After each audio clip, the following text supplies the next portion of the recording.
सध्या तुम्ही social media विशेषतः ट्विटर, इंस्टाग्राम किंवा रेडिटवर असाल तर तुम्हाला एक नाव सातत्याने दिसत असेल, कॉक्रोच जनता पार्टी म्हणजे CGP. सुरुवातीला एखादा विनोद किंवा मीम वाटणारी ही पार्टी अचानक इंटरनेटवर तुफान व्हायरल झाली आहे. अवघ्या 2 ते 3 दिवसात या कथित पार्टीने लाखो फॉलोअर्स मिळवले असून एका लाखांपेक्षा जास्त तरुणांनी याचे ऑनलाईन सदस्यत्वही घेतले आहे. आश्चर्याची गोष्ट म्हणजे थेट तृणमूल काँग्रेसच्या खासदार महुआ मोहित्रा आणि कीर्ती आझाद सारख्या मोठ्या नेत्यांनीही सोशल मीडियावर या पार्टीत सामील होण्याची इच्छा व्यक्त केली. पण एका रात्रीत उभी राहिलेली ही कॉक्रोच जनता पार्टी नेमकी आहे का? याच्या स्थापनेमागे नेमकी काय कारणं आहेत आणि देशातील तरुण या अतरंगी ट्रेंडकडे एवढ्या मोठ्या संख्येने का आकर्षित होत आहेत? हा सगळा रंजक विषय आज या व्हिडिओच्या माध्यमातून आपण जाणून घेणार आहोत. नमस्कार, मी मयुरी आणि आपण पाहतात मुंबई आउटलुक.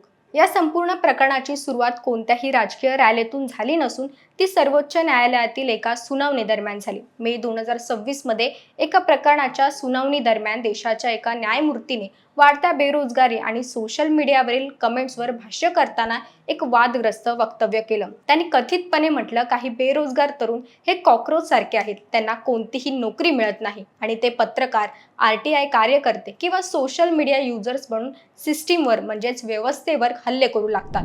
न्यायमूर्तीने नंतर स्पष्ट केलं की त्यांच्या वक्तव्याचा चुकीचा अर्थ काढला गेला. ते केवळ बनावट पदव्या वापरणाऱ्यांबद्दल बोलत होते. परंतु तोपर्यंत सोशल मीडियावर या वक्तव्यामुळे संतापाची लाट उसळली. देशातील सुशिक्षित पण बेरोजगार तरुणांना झुरळ म्हटल्याने इंटरनेटवरील युजर्स प्रचंड संतापले. याच रागातून आणि अपमानातून एक डिजिटल क्रांतीचा जन्म झाला, ज्याला नाव देण्यात आलं कॉक्रोच जनता पार्टी.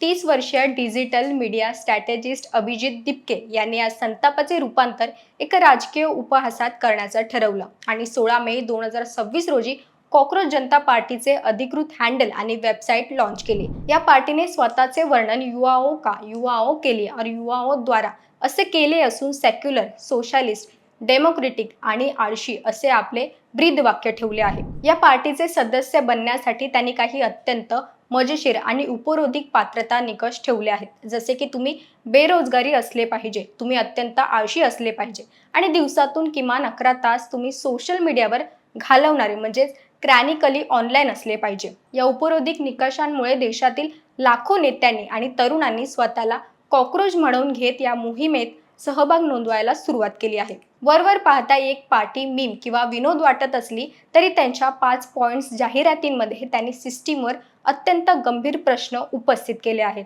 त्यांच्या जाहीरनाम्यात पहिली मागणी आहे की कोणत्याही मुख्य न्यायमूर्तीने निवृत्तीनंतर राज्यसभेची जागा किंवा कोणतेही सरकारी पद बक्षीस म्हणून दिले नाही पाहिजे. दुसरी मागणी म्हणजे निवडणुकीत जर एखाद्या कायदेशीर मतदाराचे नाव यादीतून कट झाले तर मुख्य निवडणूक आयुक्तांना जबाबदार धरली पाहिजे. याशिवाय कॅबिनेटमध्ये महिलांना 50% आरक्षण मिळणे आणि पक्षांतर करणाऱ्या आमदार खासदारांना 20 वर्षांची निवडणूक बंदी घालावी अशा मागण्याही त्यांनी केल्या आहेत. इतकेच नाही तर नीट परीक्षा घोटाळा आणि CBSEचे रीचेकिंग फी या विरोधातही या पक्षाने थेट आवाज उठवला आहे.